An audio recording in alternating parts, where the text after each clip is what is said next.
I'm not gonna lie, out of all the books I've read in a while, this was the first book that I was on the fence about. Not saying it was bad, but I'm also not saying that it was any better than any of the other Marvel stories I've read or listened to. Like, this was the first book to heighten my expectations only to drop it like a bowling ball on my foot.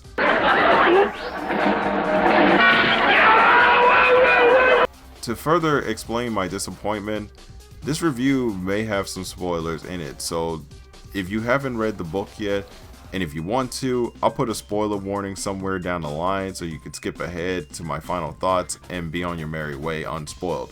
But if you really want to read the book, I would have to recommend you to read the book first before you start watching this review. No, seriously, if you really want to read the book and get your own idea of what it is, then please pause the video, go read the book first. I'm not going to be mad at you. So the book in question is another title from the Marvel Universe, that is Spider-Man Forever Young, which is adapted from the Lifestone Tablet Saga, which were Amazing Spider-Man issues number 68 to number 75, fully revised and updated for a more modern take on the Wall Crawler's adventures. Thanks, Captain Obvious. Let's go ahead and take a dive into Spider-Man Forever Young. Now, like all my other reviews, before I talk about the book, let's go ahead and talk about the author a bit. The book was written by Stephen Petrusa, I think I said his name right, who has had a long history of comic book writing, especially for the X-Files, Tales from the Crypt, and even the Nancy Drew series. He's also known for writing young adult novels, most notably the Ripper novel. Funny enough, the author also wrote a Deadpool novel too, which I will review in the future as well.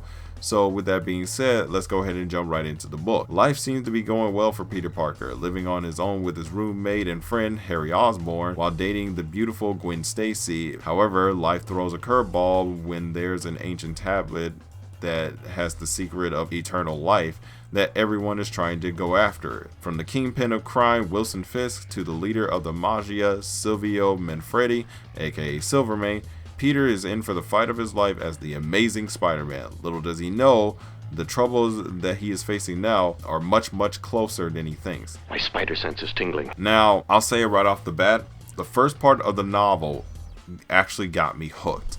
Of course, I'm a sucker for when it comes to some awesome superhero action, but what drew me in was the struggle that Peter was going through by balancing his normal life as well as his superhero life. From working things out in his relationship, taking classes, being a superhero, all while taking on two of the most dangerous criminals in New York.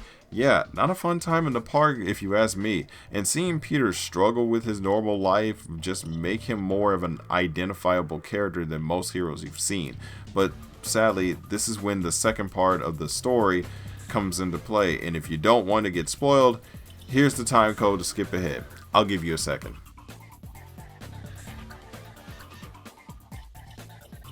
The second part of the book hits you like a train heading for a brick wall in the middle of a minefield. What I mean by this is that after everything that happened in the first part, everything seemed like a happy ending. Peter defeats Silvermane, returns his tablet to the police, rekindles his relationship with Gwen, and you're just sort of rooting for the guy like life is just going to get better from here on out.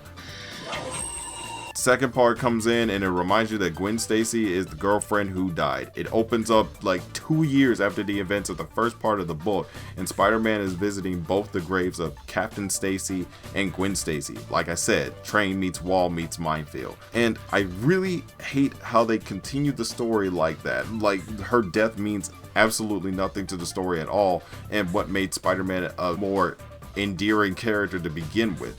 Why not have the second part focus on Peter reminiscing about his moments with Gwen up to the point of her death? How about just making it to where her death makes it reflect on his life choices as being both Spider-Man and Peter Parker and the effect that he has on the people in his life? Reading this is like, kind of like making her death feels like it's ripping off a band-aid and then you're just going along your merry way. Also, there's this side story going on with Aunt May suffering from a disease that she can only be saved at if she gets a donor for her kidney, and the doctors think that Peter is the perfect donor, but he doesn't want to do that because his radioactive blood might make things a bit worse for his aunt, or it can just, you know, obviously kill her. On the outside views of things, it does make Peter look like a huge dick. His aunt is dying and he doesn't want to give up his radioactive organ, but then everyone else starts acting like huge dicks more than he is. Like his friends, Mary Jane's aunt, J. Jonah Jameson, like everyone in Peter's life is treating him like absolute shit, all because of the fact that he doesn't feel comfortable giving her a kidney.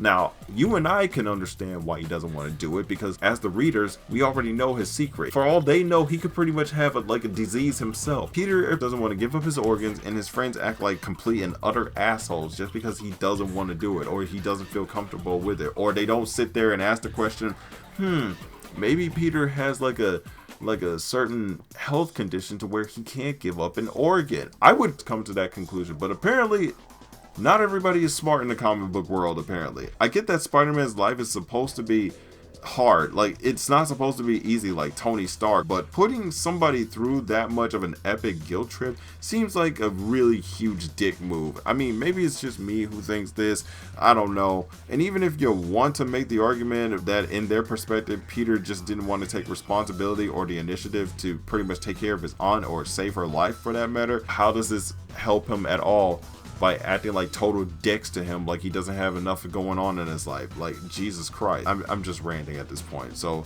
moving on, we got quite a cast tonight. We got Peter Parker, aka the Amazing Spider-Man, hero of the novel and your friendly neighborhood crime fighter. Gwen Stacy, Peter Parker's girlfriend and love interest.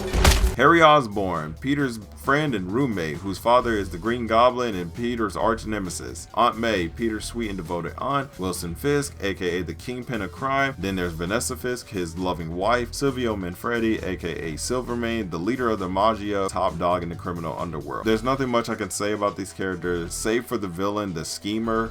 I didn't put him in the lineup because I completely forgot about him until the last minute, who I thought was going to play a big role in the book at some point, but like Gwen Stacy, he's just there and then he's gone by the time the second part comes into play, and then you just never hear from him ever again. What a build-up, right? I can honestly say that the best way to read this book is that you read everything from the beginning of the first act to the end of the first act, and then you go on your merry way. That's basically how I feel. And I haven't even got to my final thoughts yet. I'm going to be really honest. The book didn't hit home for me. It delivered great on the thrills and the action you would expect from a Spider-Man story in the first half and some parts in the second half. But once that second half rolls in, and it's like a slap to the face. I really wish that Patricia could have adapted Gwen's death like maybe as a prequel leading up to the second half of the story, so that way we're not being left in the dark. As for everything else, it's like watching the 90s Spider-Man series. This book isn't the best Spidey story, and at the same time it's not the worst either. It's just in the middle. It's not good, it's not bad, but at the same time it could have been a whole lot better. And I've looked online to see if I've been being too harsh on the book. Maybe I'm not understanding. Maybe there's some people that would probably defend the book, but no, I looked on Goodreads and apparently this book got mostly 3 stars. But hey, if you want to read it for yourself and make up your own mind, like I said, you can do that. You can turn off the video right now and go read the book yourself. And even if you're a Spidey fan, go ahead, give it a read. But anyway, that concludes today's video, and I'm Crazy Ken. I'm out of here. Thank you so much for watching this video. Be sure to hit the like button if you enjoy it, and be sure to hit that subscribe button so that way you can be notified if I have more videos coming out. So anyway, I'm out of here, and happy reading. Peace.